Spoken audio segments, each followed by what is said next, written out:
Isang malakas na kalabog ang narinig ko mula sa baba. Agad ako napabalikwas at mabilis na kinapa ang boto ng lampshade. Nang mapindot ang on, ay tuluyang lumiwanag ang paligid. Dinampot ko ang cellphone na nauwi nasa lamesita. Nang sipati ng oras, ay saktong maghahating gabi na. Malalim akong bumuntong hininga. May bago ba? He's always late. Dapat nasasanay na ako. Huling uwi niya ng maaga ay nalimutan ko na. Our marriage was perfect 5 years ago. Ngunit nagbago ang lahat. Bakit nga ba? Agad akong tumayo at kinuha ang bathrobe ko na nakasabit sa chair. Agad ko itong isinuot at itinali. Nang makababa ako sa first floor ay nagkalat ang mga boteng basag. Napailing na lamang ako. Heto na naman siya, nang babasag na naman. Actually, hidden talent ito ni Marco. Hidden talent na hindi maaaring ilabas. Maingat kong iniwasan ang mga nagkalat na bubog. Sunod kong itinungo ang kusina upang kunin ng dustpan. Matapos makuha ay sinimulan ko na itong walisin. Maingat at sinigurado kong walang maiiwan. Nang masigurado kong malinis na ito ay agad na hinanap ng mga mata ko si Marco. Nahagip ng mata ko ang sofa and just like before, he slept there na para bang walang nangyari. Hindi na kami nagtatabi. He distanced himself na para bang may nakakadiri akong sakit. I was trying to be close with him pero kahit akitin ko pa siya ay deadma. Kaya tinanggap ko na lang. Nakontento na lamang ako sa mga bagay na naibibigay niya. Kinabukasan ay inip-hinipan ko ang sabaw bago inilapag sa harap niya. Pantanggal ng hangover. He did not look at me. He never. Mag-grocery ako mamaya. May ipapabili ka ba? Pambasag ko sa katahimikan. He looked at me with the cold eyes. Sanay na ako. Wala. Tipid niyang sagot saka iniabot sa akin ang isang card. Napailing na lamang ako. Daig pa namin ang estranghero kung mag-usap, isang tanong, isang sagot. Pagkatapos ko mag-grocery ay dumaan muna ako sa kaibigan ko. She do marriage counseling at pakiramdam ko kailangan ko yon dahil nanganganib na ang marriage naming mag-asawa. Try to be intimate again, Sabrina.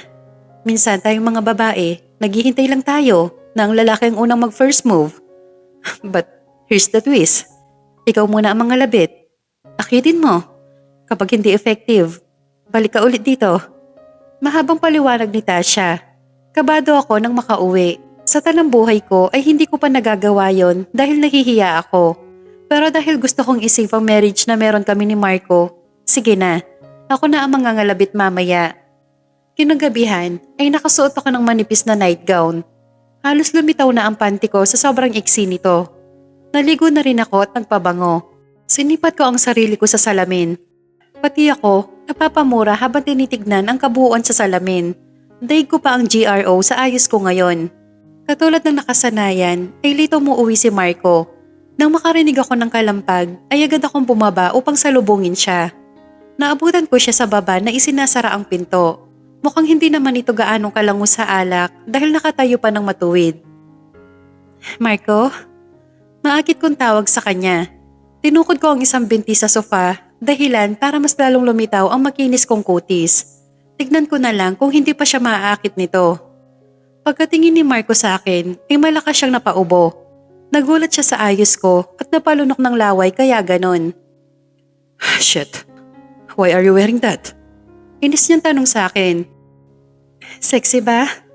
Tanong ko ulit pero dinedma niya lang. Agad niyang hinubad ang jacket at ibinato yun sa akin. Mabilis ko namang nasalo ito. Mag-jacket ka. Kakabagin ka niyan. Tukoy nito sa damit ko bago ako lagpasan. Sa inis ko, hindi ko sinuot ang jacket niya. Saktong pagtalikod niya ay tinupi ko ito ng pabilog at ibinato sa likod niya. Kanin na nga ang lumalapit, ayaw pa niya. What's wrong with you? Tanong niya pagharap niya sa akin. I smirk. Ikaw, ano ba problema mo sa akin? Oh my God, Marco, 3 taon mo na akong dinidedma. Kung kakausapin mo ako, tipid ko sumagot. Mas malamig ka pa yata sa yelo dyan sa fridge natin eh. Wow, finally, nasabi ko na sa kanya ang hinanakit ng puso ko. Matagal ko na itong kinikimkim. Mas mabuti na yung alam niya. Walang problema sa'yo, Sab. Ako may problema. Malungkot niyang sagot.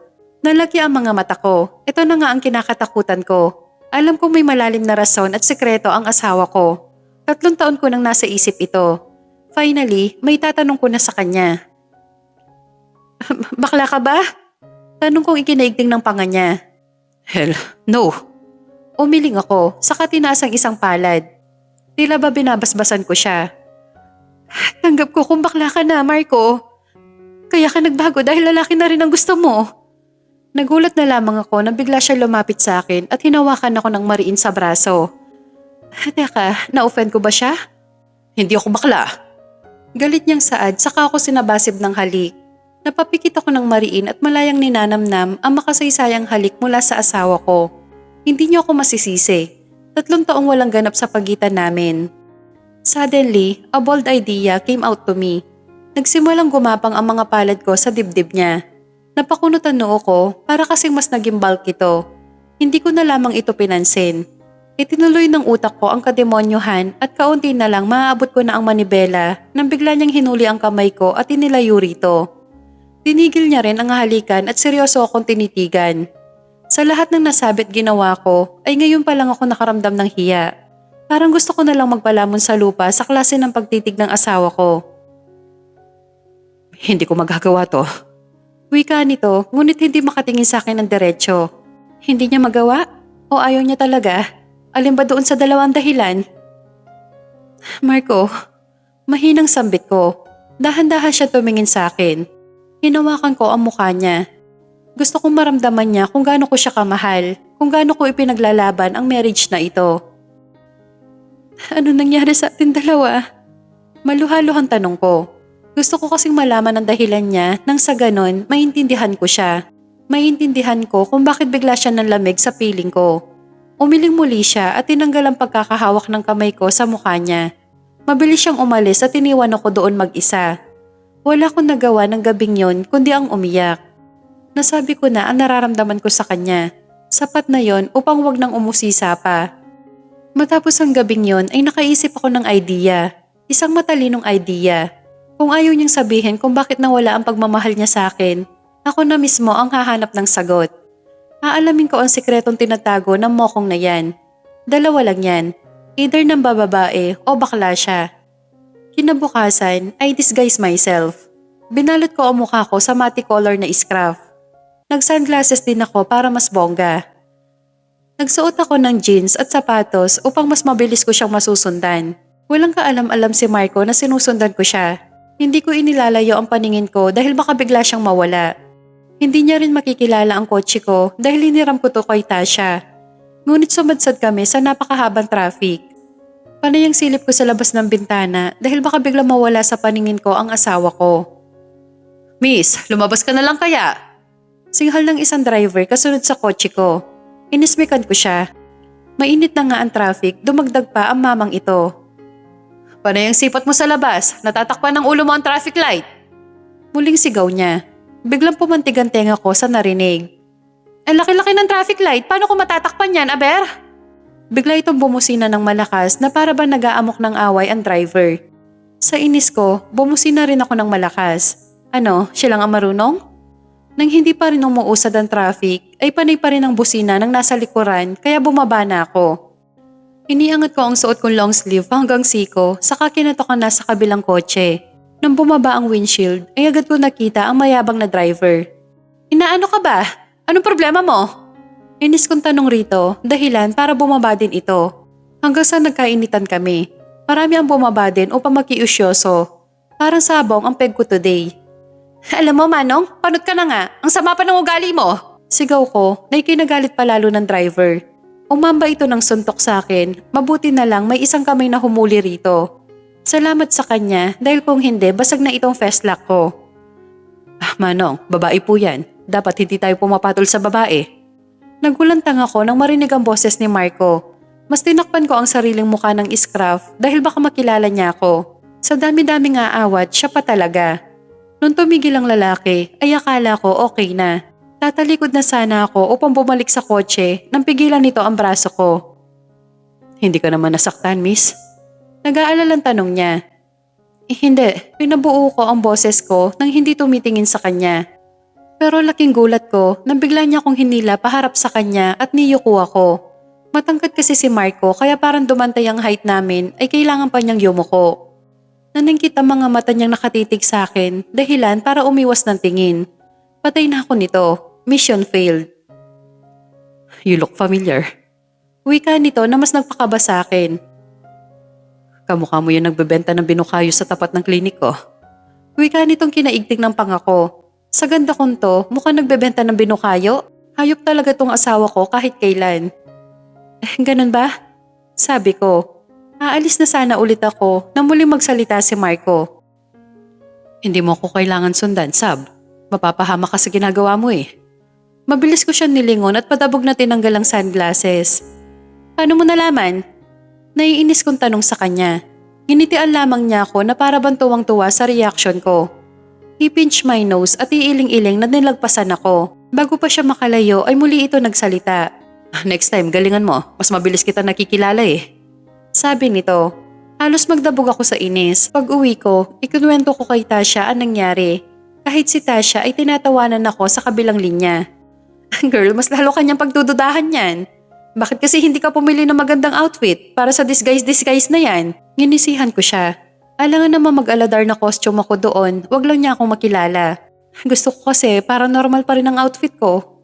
Malungkot kong sabi, what if mag-ninja attire ka? Hindi ka na makikilala nun. Napailing na lamang ako sa suggestion niya. Sira, mas lalo kong naging kaduda-duda nun. After ng tawag namin ni Tasha ay nagluto ako ng dinner. Ayaw ko rin dahil kami lang din naman dalawa. Sakto pagkaluto ng ulam ay siyang pagdating ng asawa ko.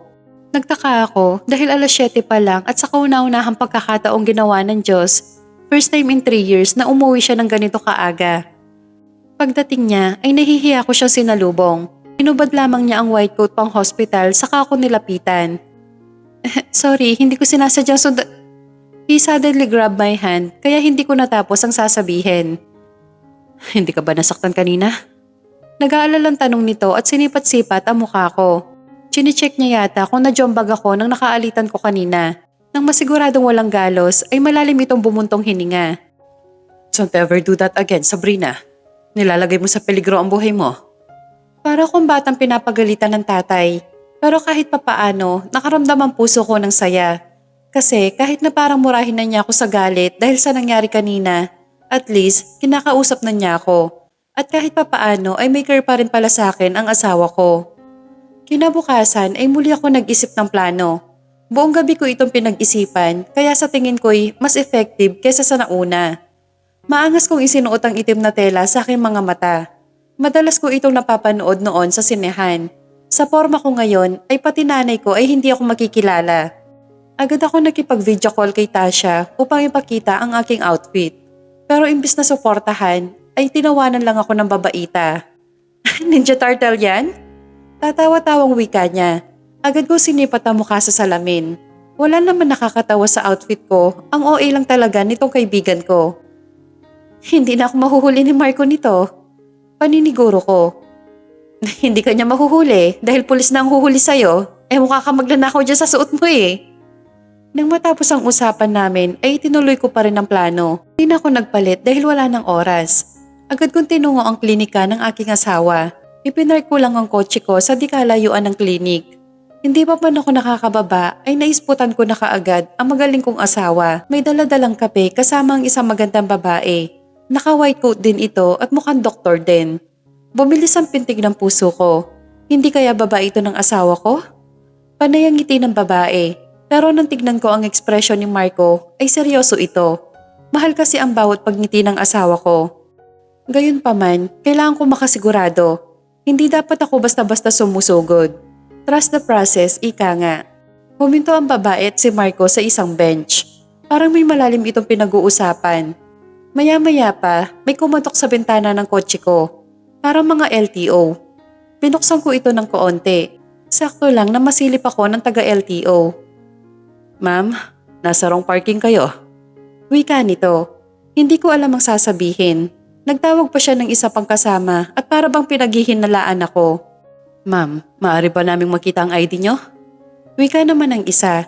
Agad kong binuksan ang wallet ko upang ibigay sa kanila ang driver license na mapagtantong wala ito sa loob. Napakagat ako sa sariling labi. Patay na. Nang sipatin ko si Marco sa mismong bench ay nasa kotse ko ang mga mata niya. Sana, wag na siya lumapit dito. Ma'am, maaari po ba kayong maimbitahan sa presinto? Kahina-hinala po kasi ang kilos at galaw nyo. Isa pa, may mga violations po kayo. Mangiyak-ngiyak na ako nang marinig ang sinasabi ng mga lalaki. Mas lalo ko naiyak na mapansin kong papalapit sa akin ang asawa ko. Hanggang sa tuluyan na ito makalapit sa kinaroroonan ko. Is there a problem here? Tanong niya sa mga ito. Bakit ba ang hilig-hilig niya na makiusyoso? Nakakainis naman tong si Marco. Mabuti pa, miss. Bumaba ka na dyan bago pa madagdagan ng violations mo. Pagbabanta ng isa nilang kasama. Paano nga ako bababa nandyan ang asawa ko. Pero dahil mapilit sila, isinuot ko muli ang maskara bago bumaba. Mula ulo hanggang paa ang pagsipat sa akin ng asawa ko. Pisti talaga siya. Ba't hindi pa siya lumalayas? Ma'am, baka pwede pa kitanggal ang mask mo. Wika ng isa na mabilis kong tinanggihan. Ayaw. Sagot ko. Sige na miss, tanggalin mo na yan. May nangyari kasi nakawan dyan sa kanto. Nais lang namin makasiguro. Pamimilit pa ng isa. Sa inis ko'y napagtaasan ko sila ng boses. Ayaw ko nga, ba't ba ang kukulit nyo ha? Nagulat ako nang biglang lumapit sa akin si Marco. Gaya ng ginawa niya sa kalsada kahapon ay muli na naman siyang yumuko. Sab? Pangungumpirma ng asawa ko. Agad ako napanguso nang banggitin ang pangalan ko. Walang gana kong tinanggal ang maskara na ikinailing na naman niya. She's my wife. Wika niya sa mga taga-LTO. Naghintay ako sa loob ng klinik niya habang nakikipagsettle siya sa mga taga-LTO. Habang hinihintay siya ay hindi ko maiwasan tignan ang kabuuan ng kwarto. I was there before, 3 years ago. Dito ko kasi sinopresa si Marco tungkol sa pagbubuntis ko. Bigla ako nakaramdam ng lungkot. Kung hindi ako nakunan nun, malamang 3 years old na sana ang anak namin ni Marco. Bumalik lang ako sa wisyo nang may pumihit ng siradura. Napaayos ako ng upo nang pumasok ang asawa ko. Seryoso niya akong tinignan. Kaya bago pa siya magalit, ay nag-isip na kaagad ako ng maidadahilan. May costume party kami, okay? Hindi pa rin natinag ang klase ng titig niya kaya napilitan na akong umamin. Oo na, sinusundan kita. Mariing pag-amin ko. At bakit mo ginagawa to? Tanong niya. Halos manginig ako sa kinauupuan. Teka, ba't ba ako nininervyos? Kasi trip ko. Upang pakalmahin ang sarili, ay mabilis akong tumayo. Pero parang wrong move dahil naglakad naman siya palapit sa akin. At trip mo na manmanan ako? Ganun ba? Seryoso niyang saad. Napalunok ako sa sarili kong laway. Palagi ko nang nakikita ang pagiging seryoso ng asawa ko. Pero mas seryoso ito ngayon. Kasi napabuntong hininga na lamang ako. Aamin na ako. Gusto kong isave ang marriage natin. Kaya ko to ginagawa. Gusto kong malaman bakit ka lumalayo. Ayaw mo akong katabi. Ayaw mo akong Alam mo na yon. Naningkit ang mga mata niya. I have my reason, Sab. I don't want to hurt you again. Wika niyang ipinagtataka ko. Hurt? Anong hurt? Hurt ka dyan? Palagi na nga ako nasasaktan dahil ang lamig-lamig mo na sa akin. Saka may kasama ka pang doktora. Inis kong wika sa kanya. Napangisi ito matapos ko sabihin ang katagang yon, kaya mas lalo pa ako nainis. Pangiti-ngiti ka pa dyan. Kinikilig ka pa yata Naktol ko. Di bale, marami naman doktor dyan, sa paligid, hindi lang ikaw. Kapag nag-divorce na tayo, hahanap na lang ako ng iba, yung doktor na sa mata, para makita ka agad ang halaga ko. Wika ko na ikinatangis ng bagang niya. You will never do that. Ang baritono niyang boses ang nagpakaba sa akin. Mas lalo kong tinapangan ng sagot. Anong never do that? Magagawa ko yon. Suddenly, he grabbed my wrist, dahilan para mamilipit ako sa sakit. Masakit, Marco! Daing ko. He pushed me against the wall, dahilan para makaramdam ako ng sakit. Walang divorce na mangyayari. You married me, and that's forever, Sabrina. Anong married? Hindi mo nga ako binibembang. Married mo mukha mo. Nakakainis kasi siya. Siya pa itong galit. Yun ba ang gusto mo? Then, let's do it here. He askily said. Mas nanlaki ang mga mata ko, as in sa klinik niya. He aggressively kissed me na parang wala nang bukas. Dahan-dahan yung napalitan ng pag-iingat. Marco's hand traveled to my back. We kiss like there is no tomorrow. Hindi ko napigilang maging emotional. Sa loob ng 3 taon ay ngayon ko ulit naramdaman ang pagmamahal niya. Hindi ako perpektong asawa, marami na din akong pagkukulang sa kanya. I miss you, Sab. Wika niya habang nasa labi ko ang labi niya. Lihim ako napangiti. Para tuloy kami mag-girlfriend at boyfriend sa sobrang pagkamis sa isa't isa. Hinila niya ako papunta sa couch niya. Mabuti na lang pala, may couch siya sa loob ng klinika. Bakit ka ba nagsusuot ng ganito? Ang hirap tuloy tanggalin. Reklamo niya habang tinatanggal ang pagkakabuhol ng tali. Kahit ako naiinis din. Hindi ko naman kasi alam na blessing in disguise pala ako ngayong araw. E di dapat nag-sexy attire na lang ako. Napasinghap ako ng malakas when he enters in me. Pakiramdam ko parang una ko pa rin. Paano ba naman kasi, daigo pa ang nag-abroad sa tagal ng walang bembang. Nasa ganung posisyon kami nang may kumakatok sa labas ng pintuan. Pero ang asawa ko hindi talaga tumigil. Napagod yata kakakatok ang tao sa labas, kaya tinawagan na lamang siya sa telepono na nasa side table katabi ng couch. Ayaw na ayaw ni Marco na nabibitin siya, kaya sinagot niya pa rin ang tawag kahit hindi pa kami natatapos. Robbie, may pasyente ako dito. I-cancel mo muna kung sino man yan. Wika niya sa kausap.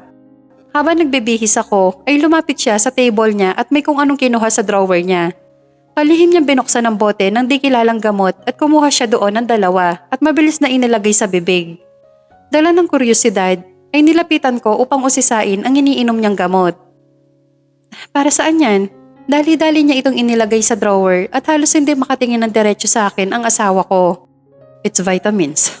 Maikli niyang sagot. Sabay kaming umuwi ni Marco. Matapos ang masasayang sandali sa klinika ay para naging normal muli ang lahat. Although, it's not sweet as before, pero mas pinapansinan niya ako. Di tulad noon, sabay din kami naghapunan. At sa kauna-unahang pagkakataon sa loob ng 3 taon ay muling tumabi sa akin ang asawa ko. At bago kami matulog ay nakaisa pa ulit kaming 2. Ngayon, malaya ko siyang tinititigan. Actually, hindi ako natulog dahil natatakot ako pagmulat kinabukasan na magbabago ulit ang asawa ko. Mahal na mahal kita, Marco. Mahinang bulong ko habang pinagmamasdan siya. Kinabukasan ay personal kong pinuntahan si Tasha. Kahit siya, kinikilig din sa mga kinikwento ko tungkol sa asawa ko. Sabi ko sa'yo, effective ang mga turo ko. Aniya. Sana nga magtuloy-tuloy na naayos na kami. Alam mo naman na hindi ako mabubuhay na wala siya. Alam mo kung gaano ko siya kamahal. Maluha-luha akong sabi sa kaibigan. Agad niya akong tinapik upang pakalmahin. Hindi rin ako nagtagal doon dahil nangako ako kay Marco na doon magla-lunch sa kanyang clinic. Ilang metro na lang ang distansya ko sa clinic nang makita ko ang isa sa mga doktor na kabatch ni Marco. Siyempre, halos kilala ko na lahat ng mga friends niya dahil parehong may kinalaman sa gamot ang mga course namin. Hindi ko nga nagamit ang kurso ko dahil nabuntis ka agad ako. At matapos akong makunan ay ayaw na akong pagtrabahuin ni Marco. Nang mapansin ako nito ay masaya niya akong sinalubong. Mrs. Saavedra, long time no see ha. Pagbati niya sa akin. Ikaw rin, huli nating kita nung graduations pa. Balita ko, isa ka ng magaling na neurologist. Tumangu-tangu siya, bagay na ikinatuwa ko naman. Teka, ba't ka ba naparito? Pediatrician ng asawa ko.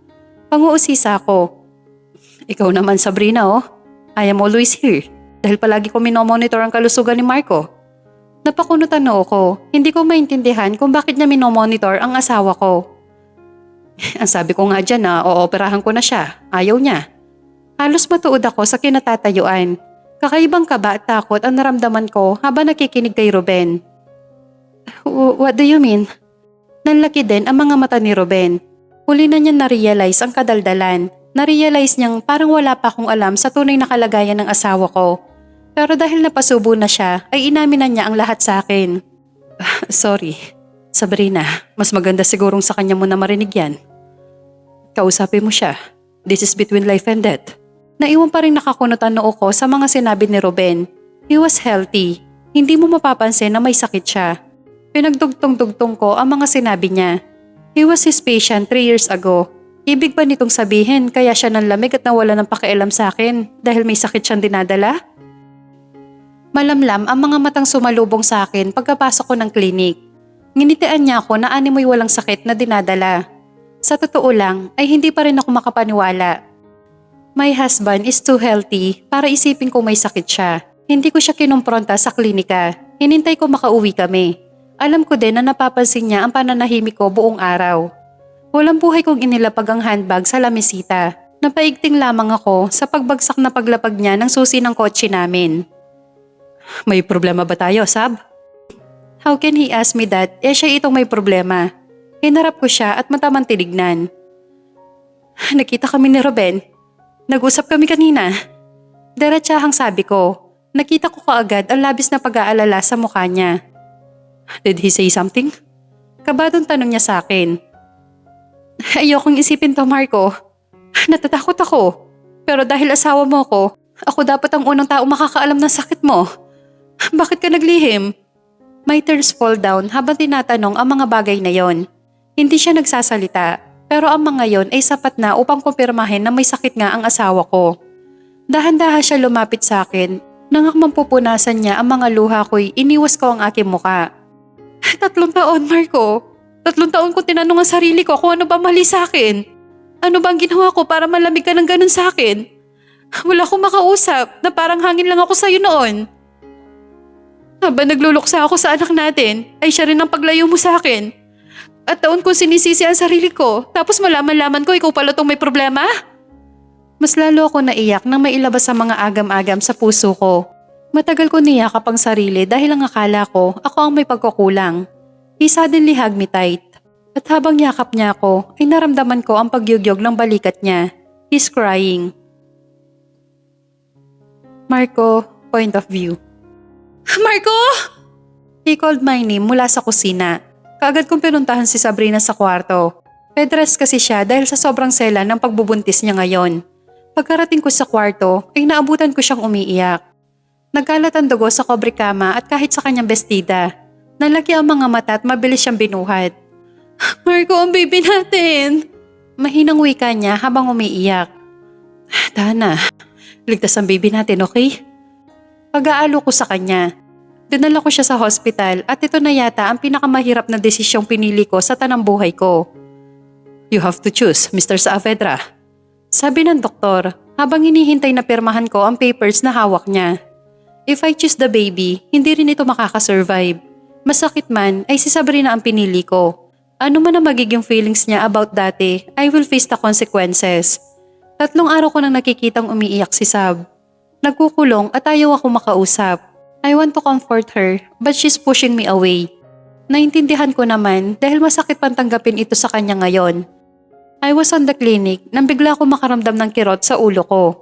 Madalas ko na itong nararamdaman pero mas malala ang kirot ngayon. Napasa po ako sa aking ulo habang dinadial ang numero ni Ruben. Matagal ko na siyang gustong tawagan pero ngayon lang ako naglakas na loob. Agad siya nagkandak ng MRI at doon ko nalaman ang dahilan ng madalas ng pananakit ng ulo ko. The tumor, kasi laki na ng P, Marco. Wika ni Ruben.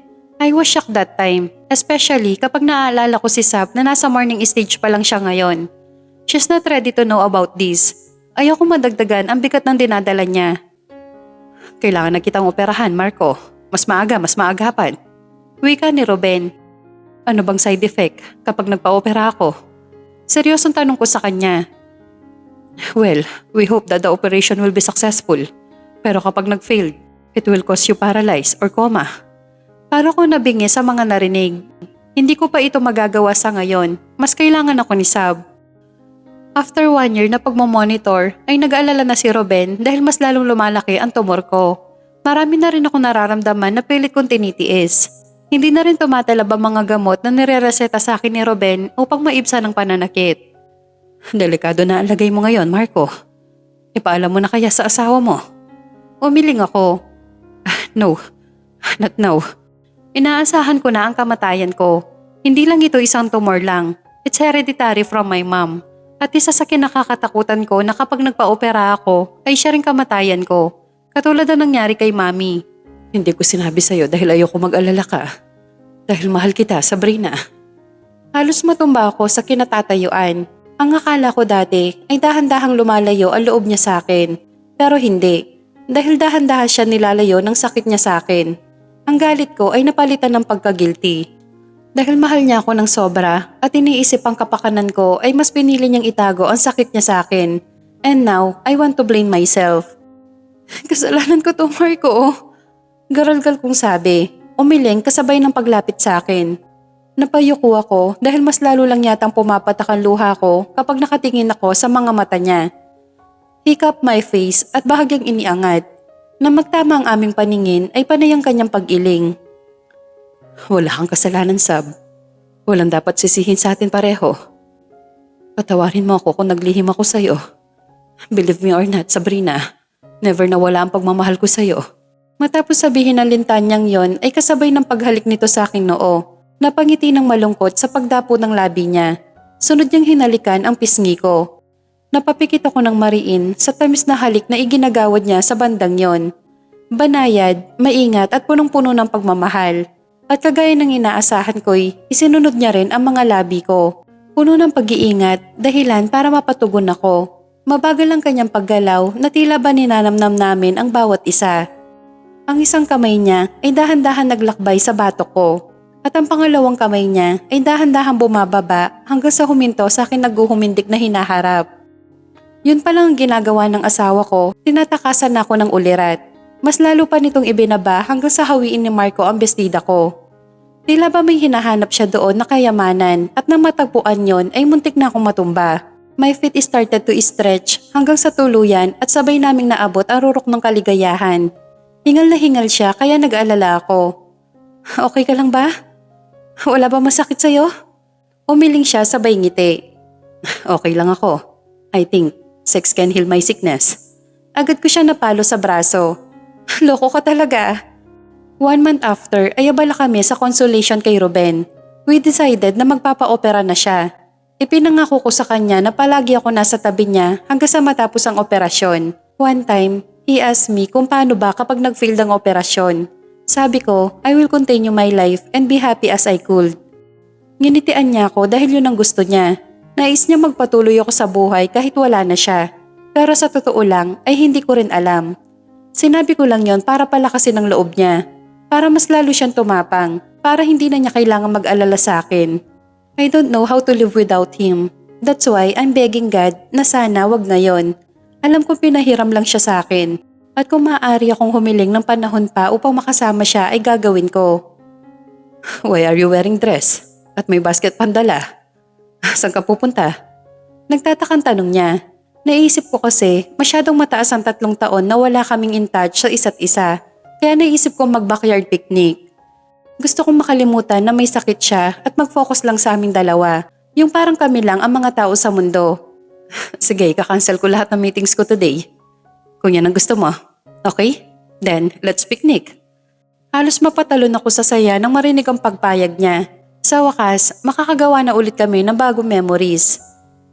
Ginawa mo to lahat? Manghang tanong sa akin ni Marco. Hindi kasi siya makapaniwala na nakapagluto at nakapag-prepare ako ng ganito karami. Oo, ako lahat gumawa nito. Girl Scout kaya to. Pambibida ko. Naglatag lang ako ng tela at doon inilagay ang mga pagkaing inihanda ko. Bermuda grass naman ang pagpapatungan ng tela at pagkain kaya hindi ito madudumihan. Una kong binuksan ang fresh spring rolls. Puro veggies yon at maganda sa kalusugan ng asawa ko. Saya.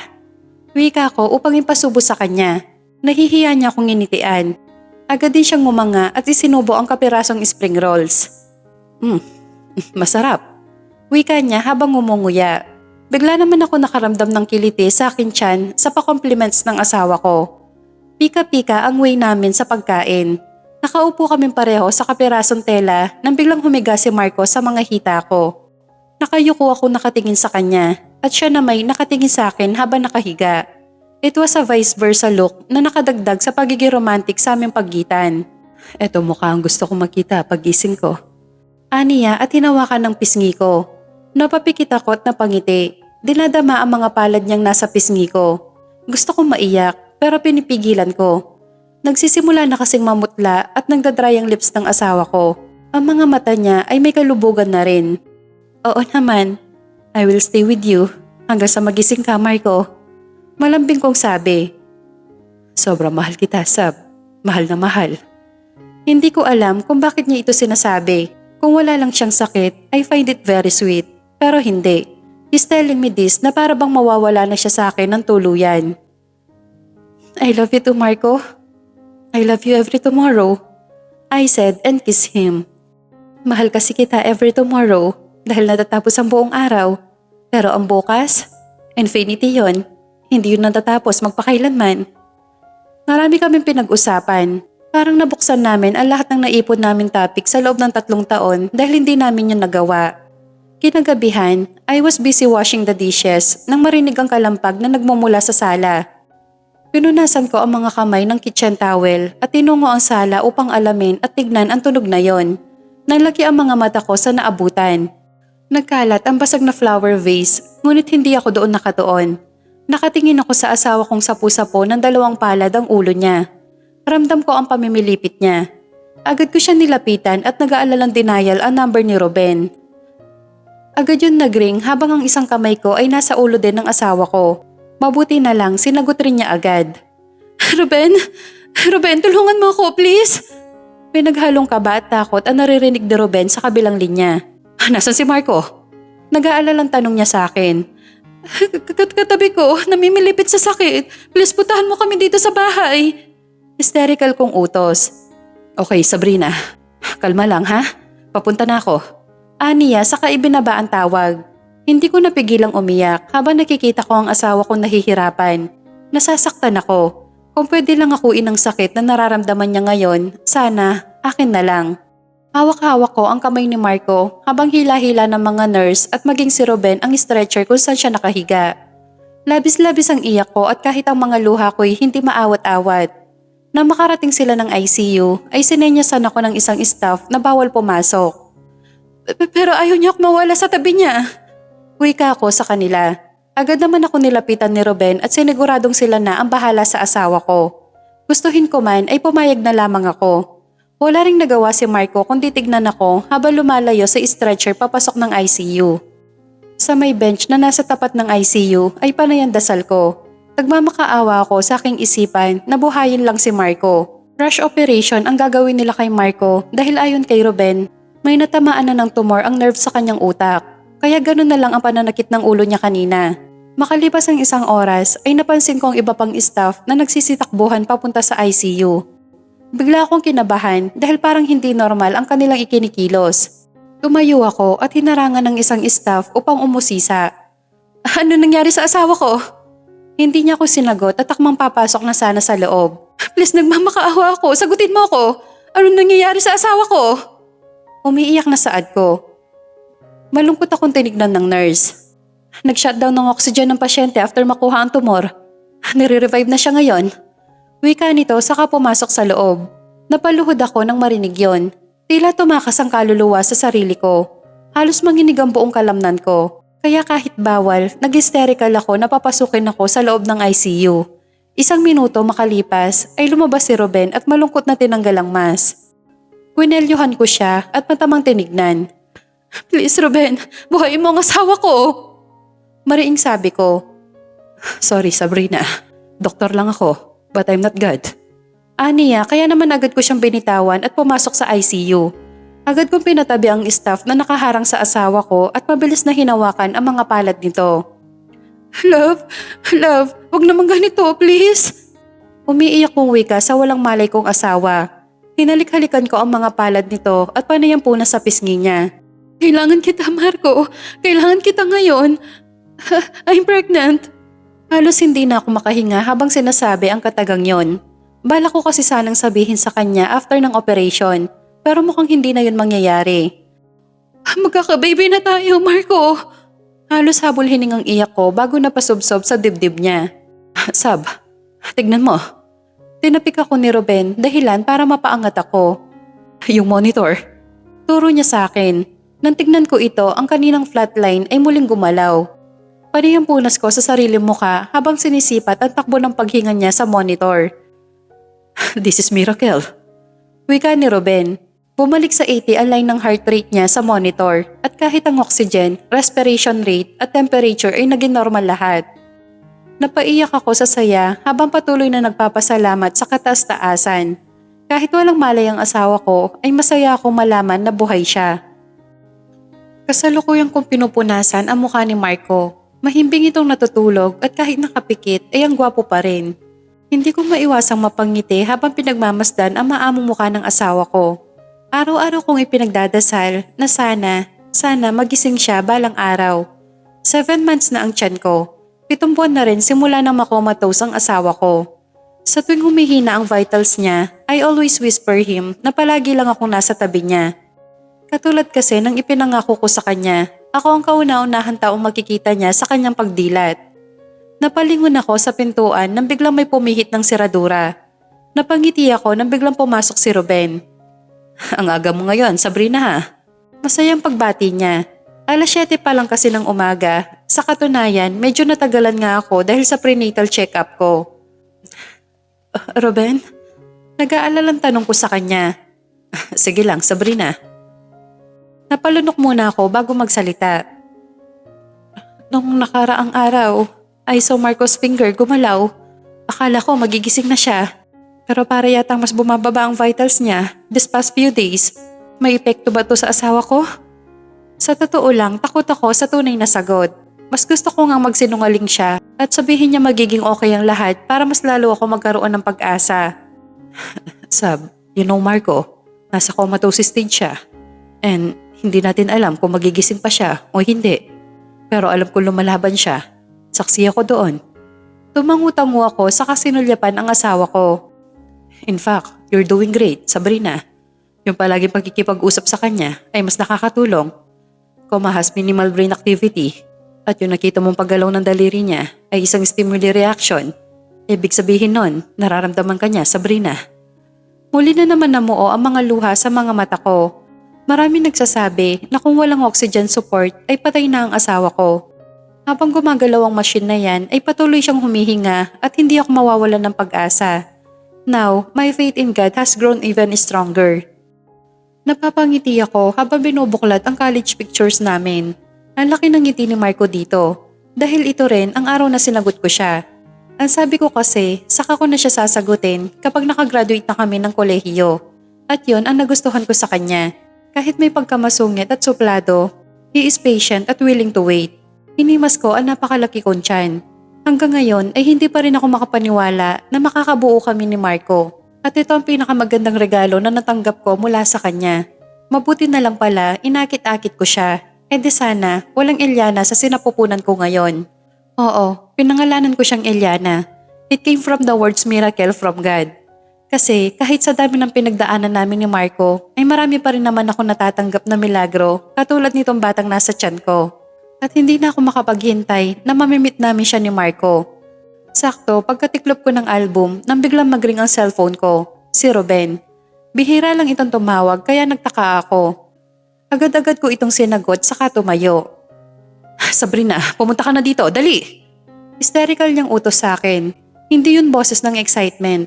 Boses yon ng masamang balita. Mabilis kong pinatay ang phone at hinaklit ang handbag ko.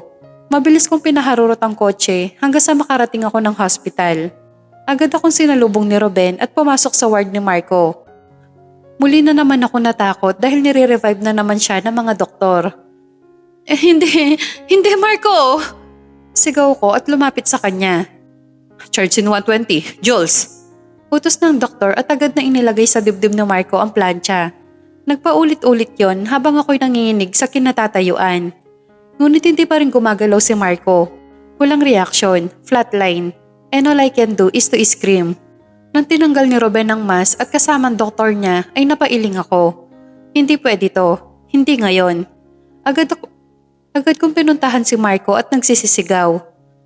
Sabi mo lalaban ka para sa akin. Ang daya-daya mo. Halos maglupasay ako sa tindi ng pagdadalamhati. Hinalikan ko siya kahit saan. Paano na ako? Paano na si Eliana? Paano na kami, Marco? Walang gustong magsalita. Tanging boses ng pagtangis ko lang ang naririnig sa buong kwarto. Mabigat. Baritonong boses na nagpahinto sa pagbulahaw ko. Umalis ako sa dibdib niya at nanlaki ang mga mata ko na makitang dumilat si Marco. Marco? Sigaw ko. Pero nakatingin lang siya sa akin at sa mga tao na nasa kwarto. Hindi ako makapaniwala. Gising siya. Gising na ang asawa ko. Bahagya kong iniangat ang likod ni Marco o palagyan ng unan. Mas maganda kasi sa katawan kapag paiba-iba ang posisyon. Kahit kabuanan ko na, ay hindi kailanman ako nagkulang ng oras sa asawa ko. Kung nagawa ko siyang alagaan nung nasa comatose stage pa ito, ngayon pa kayang gising na gising na. Nang makaupo ay agad kong kinuha ang mangkok ng lugaw na nasa side table. Nagiskop ako ng 10 kutsara ng lugaw at hinipan-hipan muna ito bago isinubo sa kanya. Nakatingin lang siya sa akin habang nakakunot ang noo. He's always like this simula nang magising. Palagi siyang nagtataka sa bawat taong pumapasok sa ward niya. Bakit malaki ang tiyan mo? Malalim akong bumuntong hininga. Here we go again. Pag-100 ko na yatang sinabi sa kanya na buntis ako sa anak niya. Pero naintindihan ko naman. Ang sabi ni Ruben, short-term amnesia ang case ni Marco. Dahil matagal siya nakakoma, ay nag-a-adjust pa ang mga nerve niya sa utak. Parang repairing stage kumbaga. Hindi din siya makapagsalita ng maayos. Hirap siya pero andaldal. Hindi nga makapagsalita ng maayos, ang dami naman tanong. Tapos hindi niya ako maalala. Pero paniyang hanap sa akin sa tuwing uuwi ako ng bahay. Nagwawala daw ito kapag wala ako sa ward niya. Di ba nga ang sabi ko, buntis ako sa baby natin? Madiin ngunit puno ng pagpapasensyang sabi ko. Nang mailapit ang kutsara sa bibig niya ay otomatiko itong ngumanga. Uuwi ka ba mamaya sa bahay natin? Panguusisa niya. Sa totoo lang, ayoko sana itong pagsalitaan dahil pakiramdam ko nape-pressure ang nerve niya sa utak. Pero God, sadyang madaldal siyang nilalang. Oo, kasi walang tao sa bahay. Wika at nagsimulang mag-scoop ng panibagong isusubo sa kanya. Dito ka lang. Kasya ka naman dito sa bed ko. Malambing niyang wika. Umusog siya ng koonti para ipakita ang space na inaalok niyang higaan ko pero napailing ako. Sa laki ng tiyan ko at single bed lang ang meron siya, tingin ba niya magkakasya kami doon? Kahit tumagilid pa kaming pareho, hindi kami magkakasya. Saka kapag ipinilit niya ang gusto na matulog katabi siya, mapapaanak ako ng maaga. Marco! Pagod na saway ko sa kanya. Bigla siya napayuko na animoy batang nagtatampo. Muli ako napailing. Isa pa sa naging ugali niya, simula na magising ang pagiging matampuhin. Ewan, para ako nagkaroon ng sutil na panganay. Gusto kitang katabi. Saka makasama. Nang tignan ko sa mata si Marco, ay dama ko ang pagiging sincero nito. Muli akong bumuntong hininga. Saka na ako aalis kapag nakatulog na siya. O siya, sige na. Pero doon ako sa couch kasi di tayo kasya dyan. Malaki na ang tiyan ko, mamaya maipit pa si baby. Agad siyang ngumiti at parang batang tumatango-tango. Akala mo'y binilhan ng candy sa sobrang saya. Pagkatapos niyang kainin ang buong laman ng mangkok ay pinunasan ko ang labi niya gamit ang tissue. Nakatingin lang siya sa akin habang pinapanood ang mga ginagawa ko. Suddenly, I stop nang mapadako ang tingin ko sa mapulang labi niya. I can't stop myself upang halikan ito. Mabilis lang yon dahilan para magulat si Marco. Pero pagkatapos nun ay ako naman ang nagulat sa ginawa niya. Inabot niya ang mangkok at pinahidang tirang lugaw ang daliri niya at ikinalat sa labi nito. Agad siyang ngumuso, dahilan para mapangiti ako. Pilyo talaga kahit kailan. Muli kong inilapit ang labi ko sa labi niya. Ang akala kong mabilis ay isang pagkakamali. Bigla kasi niyang hinawakan ng batok ko nang akmasa ng paglayo sa labi niya. Nagtagal ng ilang minuto ang halikan namin hanggang sa tuluyang kaming napagod pareho. Nang maghiwalay ang mga labi namin ay para akong kiniliti sa kilig. Marco is Marco pa rin kahit nakalimutang isipan niya. Kinabukasan ay maaga akong dumating sa ward niya. Naabutan ko siyang mahimbing na natutulog. Sakto din nang pumasok si Ruben. Kamusta, Sab? Tanong niya sa akin. Tinutuko yata nito ang kalagayan naming pareho ni Marco. Okay naman, Ruben. May improvement na. Madaldal na ito kaibigan mo. Tatawa-tawang wika ko. Ruben smiled at hindi rin maitago ang kagalakan. Agad niyang hinawakan ng balikat ko na tila ba kinokongratulate ako. You did a good job, Sabrina. Mabuti na lang may nakilala si Marco ng isang katulad mo. You are one of a kind. Aniya. Magsasalita pa sana ako nang biglang may humila sa braso ko. Nang tignan ko ito, si Marco. Pilit na tumatayo ng tuwid habang masakit ang tinging ipinupukol kay Ruben. Lumayo ka sa kanya. Galit niyang saad kahit hirap na hirap siyang magsalita. Pero imbis na magalit si Ruben ay mas tinawanan lang niya ang kaibigan. Marco sa Avedra, nothing's changed. Nakokoman at lahat, possessive pa rin pagdating kay Sab. Napairap na lamang ako sa ginawa ni Marco. Kapag siguro makaalala na to, panigurado mahihiya siya sa pinanggagawa niya. So that's it, Sab. Maiwan ko na kayo ng possessive mong asawa. Pagpapaalam ni Ruben, tumango ako. Nang makalabas na ito, ay glared Marco. Ang aga-aga pasaway. Ikaw talaga, kaibigan mong matalik yon. Wika ko. Kaibigan? Tanong niya. As usual, nakalimutan na naman niya. Ipinakilala ko na si Ruben sa kanya, makasampung beses na. Never mind, halika't pupunasan kita. Sabi ko na lamang bagay na sinunod naman niya. Nagtuloy-tuloy ang improvement ni Marco. Hindi ko rin ipinipilit sa kanya ang mga bagay na hindi niya maalala. Lalong-lalo na ang tungkol sa akin, sa amin. Pumayag na rin si Ruben na i-discharge na siya dahil nakakalakad na ito. Nakakapagsalita na rin siya ng tuwid gaya ng sabi ni Ruben na ongoing repairing stage ang nerve sa brain ng asawa ko. Pagkarating namin sa bahay ay halos sipatin nito ang kabuuan ng bahay. Walang reaction, nakatingin lang siya bago ito tuluyang makapasok. Nagugutom ka ba? Mag-order na lang tayo. Hindi ako nakapagluto eh. Wika ko, saka nagsimula mag-scroll sa cellphone ng mga app na pwedeng orderan. Hindi ako gutom. Walang ganang sagot nito. Kumunutan noo ko, kapirasong tinapay lang ang kinain niya kanina. Paano siya walang gana? Bigla akong kinabahan na baka may lagnat siya o ano. Kahit kasi ubo lang ang mararamdaman ni Marco, pakiramdam ko malala na ito sa kanya. Agad kong inilapag ang phone sa lamisita, saka siya nilapitan. Nagulat pa siya nang ilapat ko ang mga palad sa noo niya. Malalim akong kumawala ng hangin nang maramdamang wala naman siyang lagnat. Akala ko may sakit ka na kaya... Hindi ko pa natapos ang sasabihin nang bigla siya magsalita. Sabrina, right? Ganun na lang ba ako kahina para palagi magkaroon ng sakit? Sarkastiko nitong tanong, hindi ko alam ang magiging reaksyon. Hilaw ako napangiti. Kung sa iba ay insulto ang tono ng boses niya, pero sa akin ay iba. Inisip ko na baka dala lamang ito ng panibagong environment, kaya siya aburido. Hindi naman sa ganun, Marco. I'm just worried. Halos pabulong na lamang ang huling salitang sinabi ko nang bigla niya akong tinalikuran. Pagod ako. Gusto ko matulog.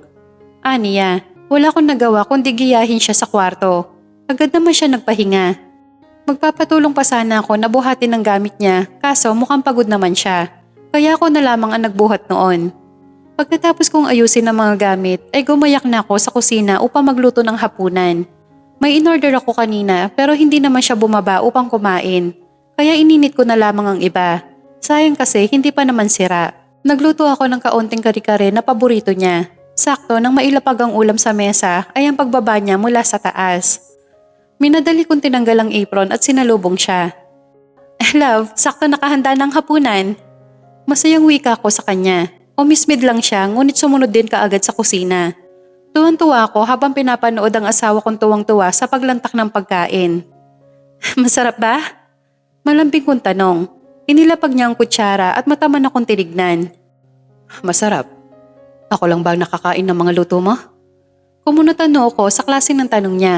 Para kasing may mga laman ang bawat bagsak ng mga salita ni Marco. Sa tuwing nakikita niyang nakikipag-usap ako kay Ruben, ganito na siya palagi. Sa totoo lang, wala namang kaming ibang pinag-uusapan bukod sa recovery ng sakit niya. Ruben help us a lot. Kung wala siya, hindi ko rin alam kung nasa harapan ko siya ngayon. Dahil nga hindi niya maalala ang lahat ng tao, pakiramdam ko binibigyan niya ng meaning ang lahat ng taong nakakasalamuha ko. Ano ba sinasabi mo? Ngayon lang ako nakapagluto ng ganito simula na magising ka. Wala kasi akong oras dahil madalas ako nakabantay sa'yo. Pagpapaliwanag ko at sasandok na sana ng kanin para sa plato ko. You're lying. Matagal ako natulog. Matagal akong walang malay. Paano ko malalaman kung ako lang ang pinagluluto mo? Malalim akong pumuntong hininga upang taasan pa ang pasensya. Ano ba sinasabi mo, Marco? Kari-kari lang yan. Hindi big deal yan. Mariing wika ko, ngunit bigla nitong hinaklit ang braso kong may hawak na sandok. I saw you flirting with that doctor, Sabrina. Oo, hindi kita maalala, pero itong puso ko. Sabay turo sa puso niya. Naaalala ka nito. Special ka rito. Pero may sinasabi ang utak ko na nagkakagusto ka sa doktor na yon. Pinataasan niya ako ng boses, bagay na ikinatakot ko. Akmang kukunin ko na sana ang kamay ko nang mas lalo nitong hinigpitan ang pagkakakapit. Sa inis ko'y malakas kong hinaklit ito, ngunit sa kamalas-malasan ay tumama ang kamay ko sa mainit na sabaw ng kare-kare. Sobrang init nun, dahilan para mapapilipit ako sa sobrang sakit. Nalaki rin ang mga mata niya at tila nagulat din sa nangyari. Pero hindi ko na siya inintindi. Dali-dali kong tinungo ang lababo, saka nagpaagos ng tubig mula sa gripo. Doon pa lang ako nakaramdam ng ginhawa, ngunit nandoon pa rin ang pagkirot at pamumula sa napasong area. Kung sinasabi ng utak mo na nagkakagusto ako kay Ruben, pwes yung utak mo ang may problema. Hindi mo kami maalala kaya gumagawa ka ng bagong alaala na makakasakit sa akin. Ganun ba? I glared at him. Mangiyak-ngiyak ako habang sinasabi sa kanya ang mga yon. Sorry. Nagilty yata. I was with you all along, Marco. Nasa tabi mo ko habang lumalaban ka.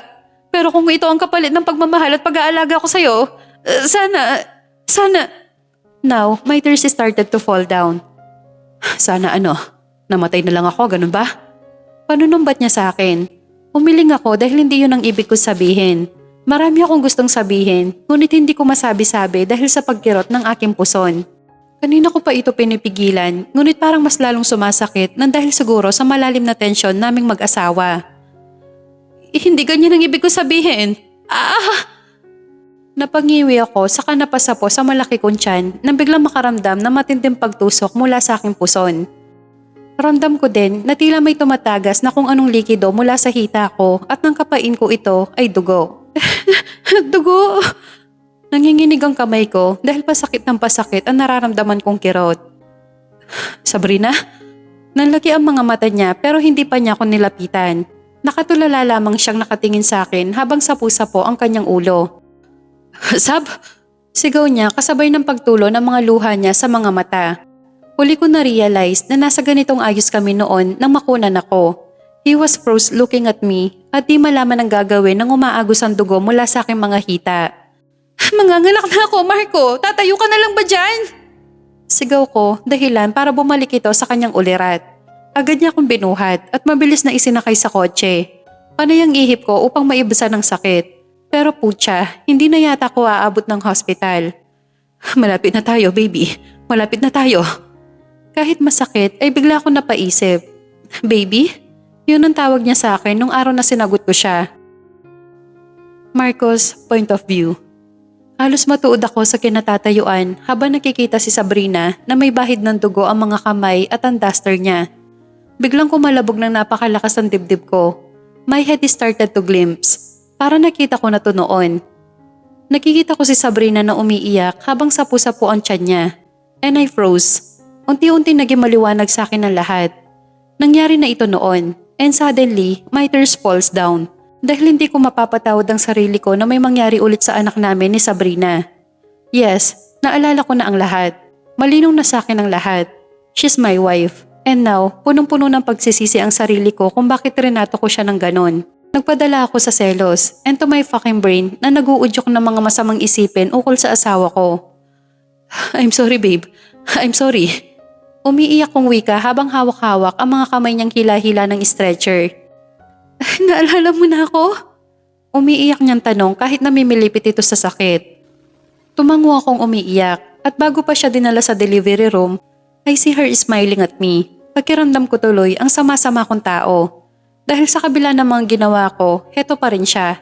Nagawa pa rin niya akong ngitian. Babawi ako, Sabrina. Babawi ako. Isang oras ang makalipas nang may marinig akong pagbulahaw ng isang sanggol. Halos mapalundag ako sa saya habang naririnig ang mumunting iyak ng anak namin ni Sabrina. Agad ko sinalubong ang doktor na nagpaanak sa asawa ko pagkalabas nito. She is healthy, sir. Wika ng doktor, ngunit hindi ako napanatag. Hindi ko pa nalalaman ang kalagayan ng asawa ko. Ang asawa ko, kumusta siya? Is she okay? Sabihin mo ligtas siya, Dok. Sabay yugyug ko sa balikat ng doktora. Bahagyan niyang tinanggal ang pagkakahawak ko sa balikat nito, sabay hinga ng malalim. May pagka-OA ka, Mr. Saavedra, ano? By the way, your wife is okay. Ililipat lang namin siya sa kanyang private ward. Paliwanag nito, tila nabunutan ako ng tinik sa mga narinig. Salamat sa Diyos at ligtas ang mag-ina ko. Hindi na ako makapaghintay na makita silang dalawa. Hawak ko ang mga kamay ni Sabrina habang hinahalikan nito ng labi ko. Mahimbing siyang natutulog at pakiramdam ko ay ngayon lang siya nakatulog ng mahimbing simula na magkasakit ako. Ang ganda ng mukha niya, natural na natural. She doesn't change kahit pa noong unang kita ko dito. Napatayo ako sa kinaupuan na magising siya. Pinugbog ko siya ng halik kahit saan-saang parte ng mukha niya. Si Eliana, nag-aalalang tanong niya habang sinisipat ang paligid. Dali-dali siyang umupo at tatanggalin na sana ang swero sa sobrang taranta na hindi niya nakita si Eliana. Mabuti na lang ay agad ko itong napigilan. Relax babe, ligtas ang anak natin.